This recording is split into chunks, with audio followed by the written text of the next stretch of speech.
guys see that plane flying around? Isn't that crazy? What's up? Oh, we're ready for today. Come on, man. Go Gators. Oh. Big game at LSU. We'll see what happens. What is your message for the Prime Minister on this trip? Well, look, the U.S.-Israeli relationship is very strong. It continues to be strong. The president wants this conflict to end. He wants all the hostages out, all 48 of them, living and deceased. Obviously, we're concerned that events last week, he didn't like the way it went down. He expressed that publicly. There's concern that perhaps that could... We'll talk about, what impact it's going to have on efforts to get all the hostages back, get rid of Hamas, and this war. That's the president's priority. What leverage can the U.S. bring to bear on that? Well, I don't know about leverage. Look, I mean, our relationship with Israel is very strong. Everybody knows that. I wouldn't call it leverage. I do think we have influence. I think because we've worked on so many things together.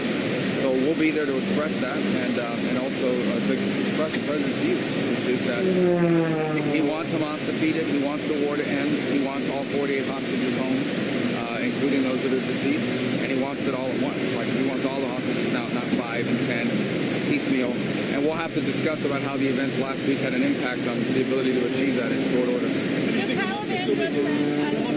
I'll get you. Go ahead. The Taliban is putting out word that well, I don't know. Look, our special envoy for people unlawfully detained has been having conversations for a while. I think he went there to explore what's possible. Obviously, it'll be the president's decision in terms of any trades or any exchanges. But we most certainly want any Americans or anyone who's being unlawfully detained to be released. And so he went there to explore what that would look like. Are you fully supportive of an offensive into Gaza City? What are you going to talk to the Israelis about on that regard? Yeah, I don't know if we should get into that. I mean, I'm not going to get into that in the media other than to say the president wants this to be finished with. And finished with meaning 48 hostages released all at once. Hamas no longer a threat. So we can move on to the next phase, which is how do you rebuild Gaza? How do you provide security? How do you make sure Hamas or anything like it never comes back again? That's the president's priority. That's always been his priority. And that's what we're going to try to move forward on.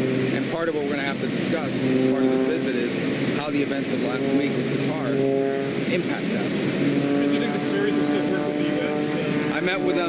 Vice President and I met with the Prime Minister yesterday. I know they had dinner with the President last night. So, we have a relationship with them as well. We've been working on a number of things with them. They've been, for example, very helpful in the DRC, Rwanda, or with the M23. They've been hosting those talks. So we had a visit there earlier this year. I did, and then went back a second time with the President. So they've been good partners on a number of fronts. What about the president's plane, Mr. Secretary? Is there any questions or it never came up with me or in any conversation we had. Are you concerned at all that they may follow through on their threat to do strikes again in Qatar? Who's this, Israeli? The Israelis. Yeah, look, we're going to meet with them. We're going to talk about what the future holds and what I'm going to get a much better understanding of what their plans are moving forward. What's happened has happened. Obviously, we're not happy about it. The president was not happy about it. Now we need to move forward and figure out what comes next. Because at the end of the day, when all is said and done, there is still a group called Hamas, which is an evil group that still has weapons and is terrorizing. There is still 48 hostages that deserve to be released immediately, all at once.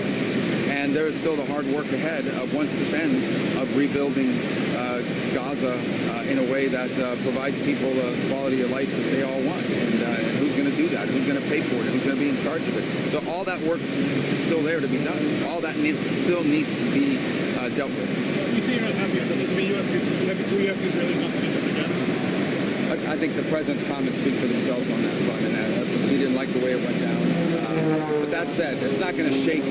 Our relationship with Israel is going to remain strong. And sometimes, things happen or come up in those relationships that perhaps you're not 100% aligned with, or what have you. But it's not going to change the nature of our relationship with the Israelis. But we are going to have to talk about it. Primarily, what impact does this have? What happened?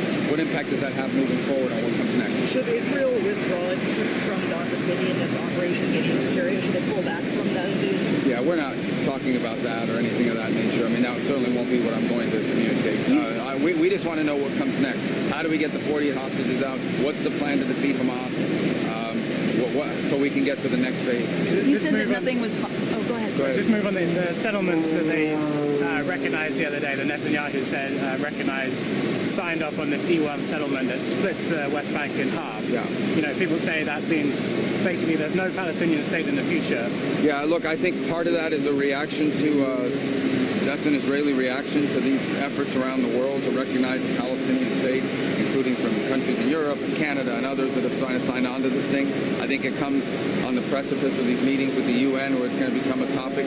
So I think that's the Israeli response to that. And we warned a lot of these countries around the world that that's what would happen, or what we thought might happen if they went ahead with this.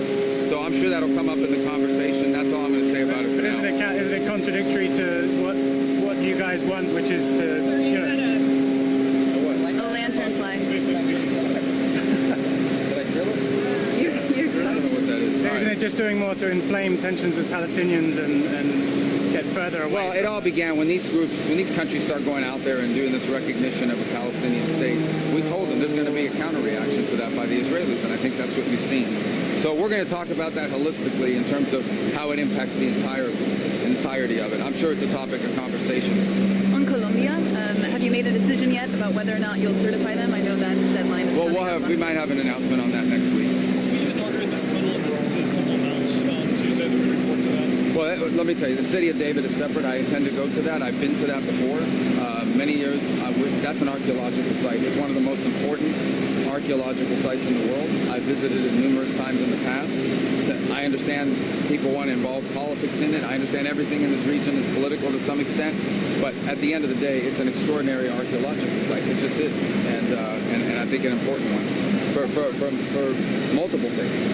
Qatar, I think starting Monday is going to meet with regional allies in the Gulf to talk about the response to the attack. Are you going to bring a message to the Prime Minister about that? Well, we talked to them a little bit about it yesterday. I'm not sure they've yet settled on exactly what it is they're going to ask of their allies in the region. I don't think it's breaking news that multiple countries in the region were upset about what happened. We're unhappy about it. Obviously, we're not going to be at that meeting. I don't think they've yet settled on exactly what it is they're going to raise as their message at that meeting. But our focus now is moving forward. What comes next? Because when all is said and done, despite what happened earlier this week in Qatar and Doha, we still have to deal with the 48 hostages and they need to be released. We still have to deal with Hamas, which nobody in the region wants to see stay in place. And we still have to deal with, when that is settled and done, how do you rebuild Gaza so that this in a way that this never happens again. All right, let's go. One more? Yes. Has the U.S. made any final determination or made any more decision about the Russian drone incursion into Poland, whether it was intentional or... Well, there's still a lot of gathering happening. Irrespective, it shouldn't have happened. I don't think anybody's happy about it seeing happen. You saw NATO respond to it appropriately. We don't want to see it happen again. We think it's a unacceptable and unfortunate and dangerous development in this regard.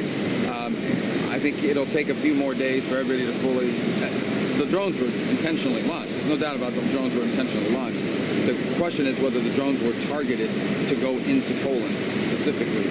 If that's the case, if the evidence leads us there, then obviously that'll be a highly escalatory move.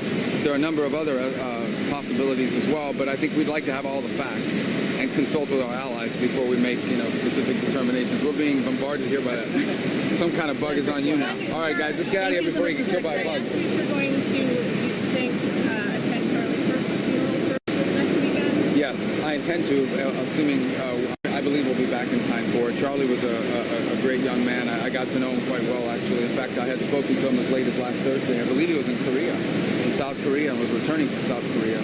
So he was and I admired all the stuff he said and did on campuses. I think he had an enormous influence on young people. Primarily, I think the most ironic part about all this Charlie Kirk situation, tragedy, is he was actually one of the few people out there that was engaged. A lot of people brought in good speeches. He was actually engaged in back and forth, I felt very respectful debate with people that disagreed with him. He knew and invited people that disagreed with him, not just on college campuses, but on podcasts and interviews. He had people on his show. He would go on other people's shows. I think we actually need more of that. dialogue and discourse.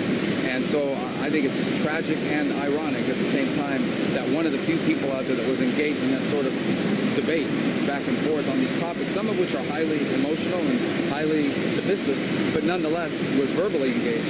That's one of the voices that someone tried to go in silence through this horrible tragedy. Okay? Thank you, guys. Thank you so much. Stay for those bugs. You ever feel like you're in one of those planes? Huh? Ever feel like you're in one of those planes? You mean in lights or out here? Yeah. Oh, yeah. Good job. Well, I'm worried about how do we take off and not hit one.